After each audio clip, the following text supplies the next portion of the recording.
hari pertama sampai hari kelima, hati-hati moodnya lagi labil. Pantang nasihati atau mengkritik atau di masa-masa ini. Jadi sebulan ada 7 hari tuh, Bu.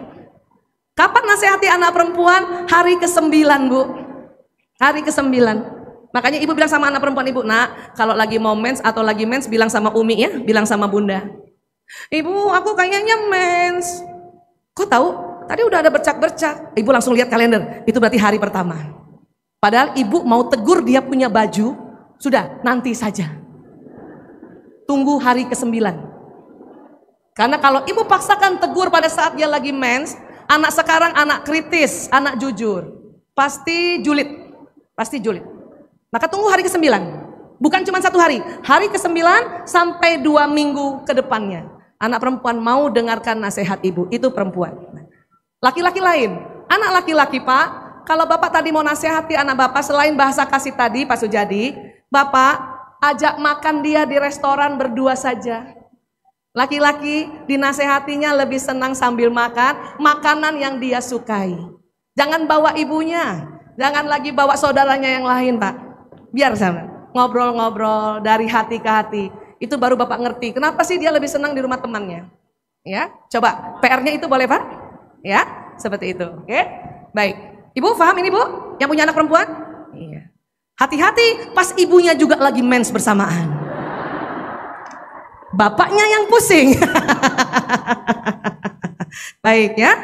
Dan buat semua siapa yang anaknya remaja, angkat tangan.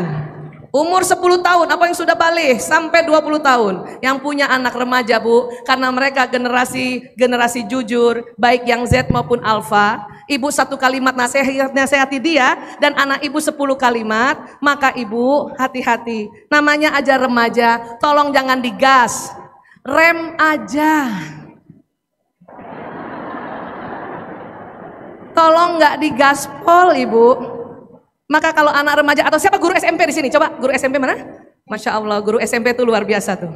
Ya. Maka ibu kalau anak ibu atau murid-murid yang dia mulai ibu dalam astagfirullahaladzim ya Allah, rem aja, rem aja, rem aja, rem aja.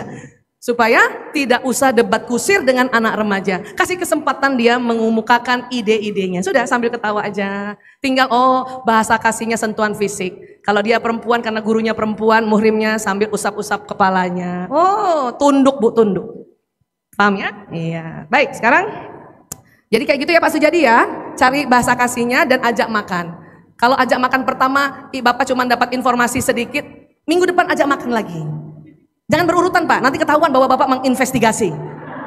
Ya, minggu depan lagi ajak makan. Minggu depan lagi kalau ada perjanjian negosiasi, oke, gimana? Kalau sekarang peraturannya karena kamu memang main di rumah temanmu dan mainannya menyenangkan dan juga bagus menurut Bapak, ya sudah, peraturannya Bapak tidak pulang jam 9. Ya, pulang jam 11.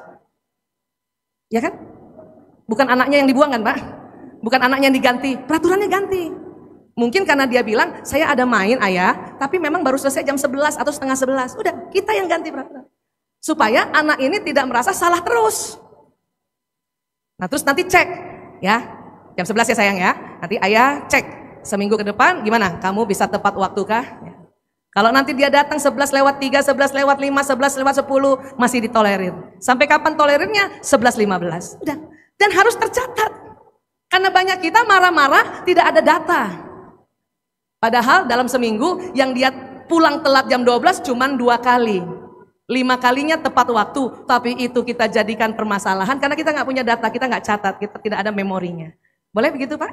Bahasnya kapan? Nanti saja makan minggu depan. Bawa data itu. Terima kasih ya nak, ini sudah 5 hari tepat waktu. Bilang aja terima kasih, nggak usah bahas kenapa baru 5 hari kamu tepat waktu. Yang 2 hari kenapa begini? Nggak usah. Terima kasih dulu pada apa yang dia sudah lakukan dan itu kebaikan. Anak ke otak ini, dia kepengennya tahu bahwa yang saya sudah lakukan dengan setengah mati itu ayah saya menghargai saya. Seperti itu. Ya, kenapa? Karena adik-adik kami ini yang kena penyimpangan karena terlalu sering mendapatkan kondisi yang baterainya tidak di-charge, ya. Kemudian tidak diberikan negosiasi oleh orang tuanya. Baik tadi yang anak perempuan kah atau anak laki. Yang bahaya apa? Suatu ketika, boleh Rendo?